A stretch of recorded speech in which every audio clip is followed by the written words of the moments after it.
Roger from Mudfossil University loves a theory. He obviously has several of his own, most of which are laughably wrong. But today on Tinfoil Tuesday, he may be onto something. Or it may still be laughably wrong. Only one way to find out.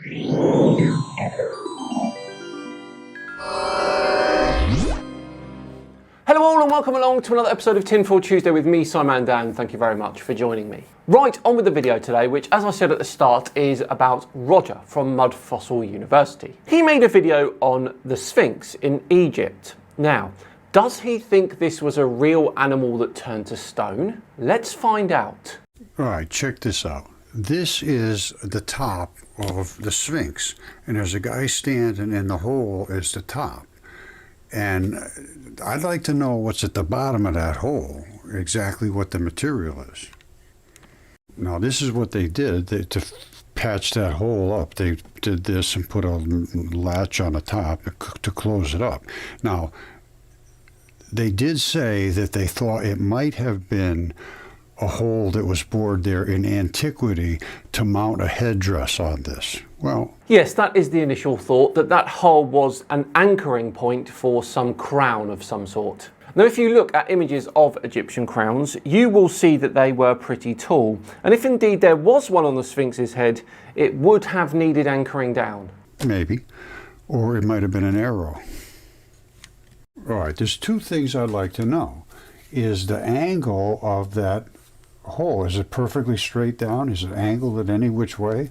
Well, I think if someone can stand in it like that and appear upright, it's pretty safe to assume it's a pretty uniform hole. And what is down at the bottom of that hole? What is at the bottom of the hole? What kind of material is it? The hole was around 1 meter deep. It's not entirely special, and I think it was most likely used for the hypothesized use, an anchoring point for some sort of headwear. And that would give me an indication of its, you know, you got to look what you can look at. So, you know, that's all you can do, is to see, is there a trajectory here, or is it just a hole they draw? I have no idea which way it is, but I did show that arrowhead. Pete sent me, he says, look, take a look at this, and boy, I tell you, it's got a look. I think that Roger believes that the Sphinx used to be something that was alive and was shot in the head by an arrow. I think. Let's find out. Okay, my friends, it just keeps getting stranger and stranger. Somebody commented that somebody created this hole in the head excavating it. Well, I thought, oh, that could be. So because they put a cap on here, what it is, it's a little bit offset. And I was saying that could be an arrowhead. My buddy Pete mentioned it. And the more I look at it, I can't discount that whatsoever. Well, that for Roger means definitely happened then, doesn't it? Now, what I want to know is what angle is it going on? Is it on an angle? Is it just straight down? And what is at the bottom of that pit? Could it be the end of an arrow tip, or, you know, the end of the shaft of the arrow? Or what did they find when they dug down there? Because I guess it's about 6 feet deep, they say. Okay, two things here. That man is not 8 foot tall. And no, there was no giant arrowhead in the bottom of that hole. I'd like to know what is inside. Because I found something else. This just blew me away. I couldn't even believe it, and I'm still not sure I believe it, but it certainly appears to be the case. There's what they call shaft D. All right, let's take a look at that. This is shaft A. Shaft D is the one we want to look at next. Shaft D, hey?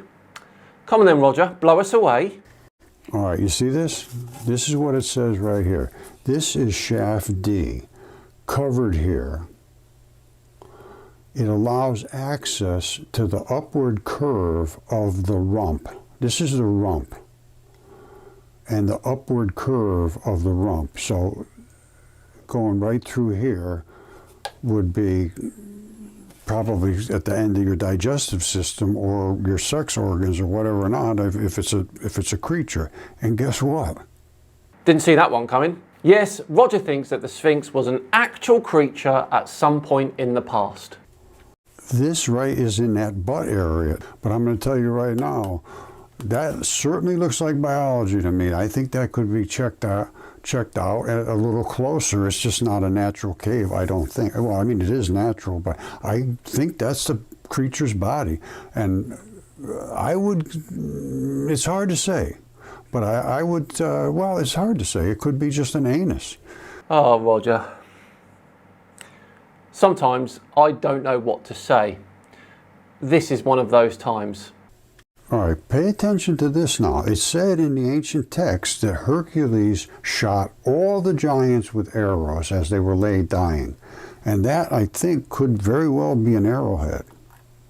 So Hercules, a Greek demigod from the time of ancient Greece, circa 1300 BC, killed the Sphinx, an object built roughly 700 years earlier. Interesting concept there, Roger. You see that? And this looks to me, this looks like the shaft of the arrow, and this looks like something's wrapped around it to hold that arrowhead in position. And that's how they used to make arrows, I don't know, long ago. Now, this should not be sticking out of here. This is supposed to be a nasal cavity. That's sticking out. You see the shadow? The sun is coming this way. You got a shadow here, and you got a shadow here. This is sticking up off his face, and it should not be there. There's none over here. That should not be there. That...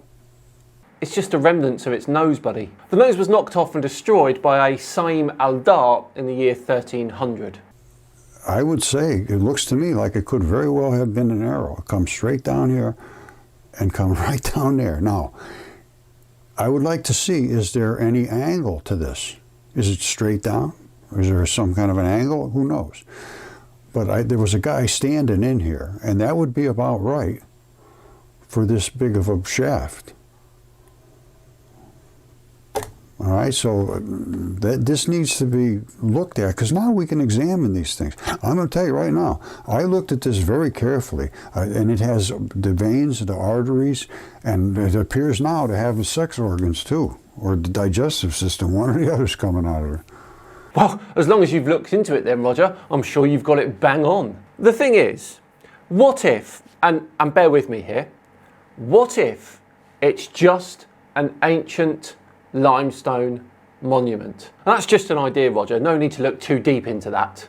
Now, this is where it gets a little crazy, because, you know, you wouldn't expect it to weather like this. You would expect it to weather like rounded, to my way of thinking. Now, was there a lot more up over at the top and it weathered off, and then you get these slabs?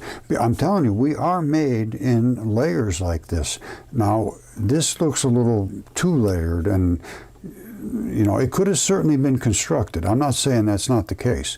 You literally said just a minute ago that it had a bum hole. You definitely don't think it was constructed. Let's be honest here, Roger.